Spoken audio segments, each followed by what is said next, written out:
तो इस वक्त हम खुर्जा में हैं। खुर्जा का ये कोई गांव है, मतलब गांव के बाहर का जंगल है, और किसानों से पीछे ये टीटू भाई और सुभाष जी बात कर रहे हैं, और ये फार्मर हैं, इनको बता रहे हैं कि किस तरीके से अपने खेत में क्या लगाना चाहिए। तो ऐसे घूमते फिरते भी किसानों की मदद की जा रही है। मैं प्रचार की बात तो कर नहीं रहा, ठीक है। तो क्या है, चैनल पे हम लोग इस तरह की चीजें डालते रहते हैं। बहुत सारे चैनल्स ऐसे भी हैं दोस्तों जिन पे सिर्फ कट टू कट जानकारी डाली जाती है, उसमें पेड प्रमोशन बहुत ज्यादा होता है। मैं जो पेड प्रमोशन यहाँ पर डालता हूँ उसमें ये बताता हूँ, ठीक है, लेकिन कट टू कट जानकारी वो भी चीजें अच्छी होती है, लेकिन किसानों के साथ डीप जुड़ जाना, खुद किसान बन जाना, तो अपन तो क्या किसान है और किसानों की हर समस्या को समझते हैं, किसानों की हर बात को, क्योंकि खुद ही फार्मिंग करने लगे हैं। जैसे अगर पपीते की बात की जाए तो टीटू भाई खुद पपीता बो रहे हैं। अभी चंदन का हमारा प्लान बन चुका, हम चंदन भी लगाएंगे। उसके साथ कई चीजें हो रहा है। देखिए, अगर मैं बोल रहा हूँ कि किसान अब बिजनेसमैन बन सकता है, किसान करोड़पति बन सकता है, लेकिन मैं खुद वो नहीं कर रहा, तो फिर तो मतलब ही नहीं बनता ना। तो मैं जो बोल रहा हूँ अगर वो मैं खुद कर सकता हूँ तो मैं आपको रिकमेंड कर सकता हूँ। तो मैं बोल रहा हूँ कि अब किसान सिर्फ किसान नहीं है, अब किसान बिजनेसमैन बन सकता है, वो करोड़पति बन सकता है।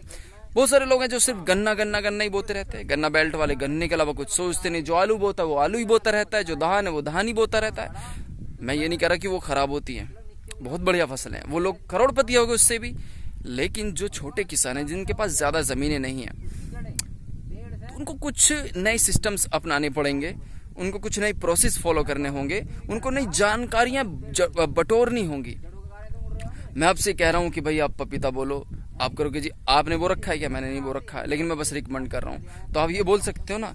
तो ये मेरा मानना है। जैसे कि गांधी जी के पास एक लेडी अपने बच्चे को लेकर गई थी, ये कह करके मेरा बच्चा बहुत ज्यादा गुड़ खाता है, तो वो बच्चे को गांधी जी ने बोला कि ठीक है अगले हफ्ते आओ इनको बच्चे को लेकर। अगले हफ्ते वो माता अपने बच्चे को लेकर फिर गांधी जी के पास पहुंची। उसने बोला, फिर गांधी जी ने बोला कि फिर 15 दिन बाद आओ। फिर ऐसे करके उन्होंने कम से कम 1.5 महीना खींच दिया, 1.5-2 महीना हो गया। तो जब 2 महीने बाद गांधी जी ने फिर से उस बच्चे को उसकी माँ के साथ बुलाया, तो बच्चे को बोला, बेटा बहुत ज्यादा गुड़ मत खाया करो, बहुत ज्यादा गुड़ खाने से दांत खराब होते हैं, ये होता है वो होता है, जो भी दिक्कतें होती है ज्यादा गुड़ खाने से, तो बीमार हो जाता है, जो भी गांधी जी ने बच्चे को समझाया।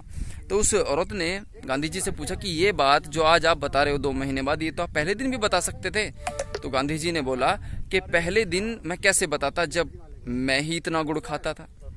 तो पहले मैंने खुद गुड़ छोड़ा, फिर मैं किसी और को रिकमेंड कर रहा हूँ। तो पहले मैं खुद फार्मर बन गया हूँ। मैं जो बोल रहा हूँ ना, मैं इससे पहले रेडियो जॉकी, टीवी एक्टर हूँ, अभी भी हूँ, मौका मिलता है बॉम्बे जाता हूँ, दिल्ली भी जाता हूँ, कोशिश करता रहता हूँ कितना, लेकिन वो नहीं रहेगा कि परमानेंट। पहले मैं मुंबई रहता था, अंधेरी वेस्ट में था मेरा रहना, वहाँ पे मेरा फ्लैट था, तो मैं वहीं रहता था।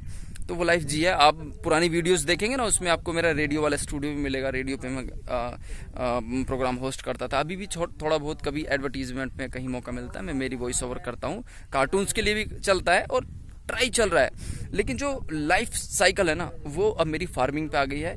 और कुछ तो ये चैनल है किसान साथियों के साथ में मिलजुल के कुछ हम जानकारी देते हैं, कुछ जानकारियां लेते हैं। तो जैसे कि अगर बात पपीते की करें तो पपीता खुद बो रखा है टीटू भाई के जो उन्होंने बो रखा था। उसके बाद अब हम चंदन भी बोने वाले हैं।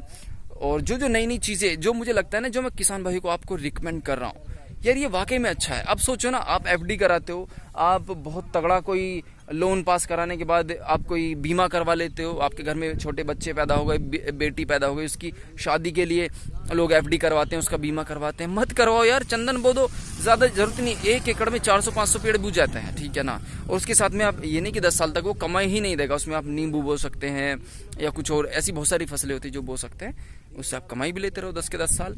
एक एफडी के तौर पे उसका इस्तेमाल करो, लेकिन 10 साल या 12 साल के बाद जब ये चंदन की पौध कटेगी, जब उसकी फसल आएगी और जब आपके ऊपर करोड़ों रुपया बरसेगा ना, तो लोग सोच भी नहीं सकते। ये बड़ा गेम है मेरे दोस्त, हाई रिस्क हाई गेम होता है। लीक से हटकर चलने वालों का लोग मजाक उड़ाते हैं, आपका भी उड़ा सकते हैं। लोग बोलेंगे किसानों को, अरे तेरे बस की नहीं है, जितनी चादर है उतने पैर पसारी है।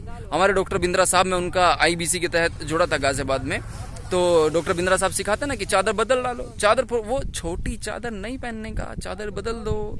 ऐसे लोगों के साथ नहीं बैठने का, ऐसे लोगों का साथ छोड़ दो जो आपको छोटा बताते हैं, जो आपको मरते रहने के लिए बोलते हैं, जो आपको बोलते हैं कि नहीं नहीं नहीं कुछ नहीं है यार, जैसे चल रहा है वैसे चलने दो, गन्ना बोते रहो, न्यार ज्वार बोते रहो, समझे। तो लेक्चर बहुत ज़्यादा लंबा ना हो, ये मेरे दिल की बात थी, आपके साथ में शेयर की। ज़रूर बताइए आपको कैसी लगी। और बाकी मैं बता दूं एक बार फिर से, मैं खुर्जा के एक गांव के बाहर हैं, रास्ते में ये देख रहे हैं पीछे टीटू भाई किसान को समझा रहे हैं, इन्होंने धान बो रखी थी। वो सुभाष जी है, वेस्टीज कंपनी में है, तो वो उनकी कंपनी कोई दवा वगैरह बनाती है, वो किस तरीके से अच्छी रहती है बस उसके बारे में बता रहे हैं। तो हम तो क्या फ्री में यार, जब आपको फ्री में यूट्यूब पे सब कुछ फ्री में जानकारी मिल रही है तो लो। अगर कुछ स्पेशल ट्रीटमेंट चाहिए तो दुनिया का हर आदमी चार्ज करता है, ठीक है ना। बहरहाल आज के लिए इतना ही काफ़ी, दिल की बात मन की बात हो गई आज तो ज़रूर बताइए कैसा लगा। और नई नई चीज़ें ट्राई करनी चाहिए दोस्तों, बहुत ज़्यादा बजट ना हो तो थोड़ा सा करके स्टार्ट कर सकते हैं। और सिर्फ लोगों के बहकावे में चलना नहीं चाहिए, सिर्फ लोगों के जो धारणाएं बनी हुई हैं उन पे नहीं चलना चाहिए, अपनी नई लीग भी बनानी चाहिए। आपने क्या उखाड़ा दुनिया में आकर, ये भी तो बहुत अहम बात है। चलिए बहुत बहुत शुक्रिया, जय हिंद, तहे दिल से शुक्रिया, जुड़े रहिए, लव यू ऑल।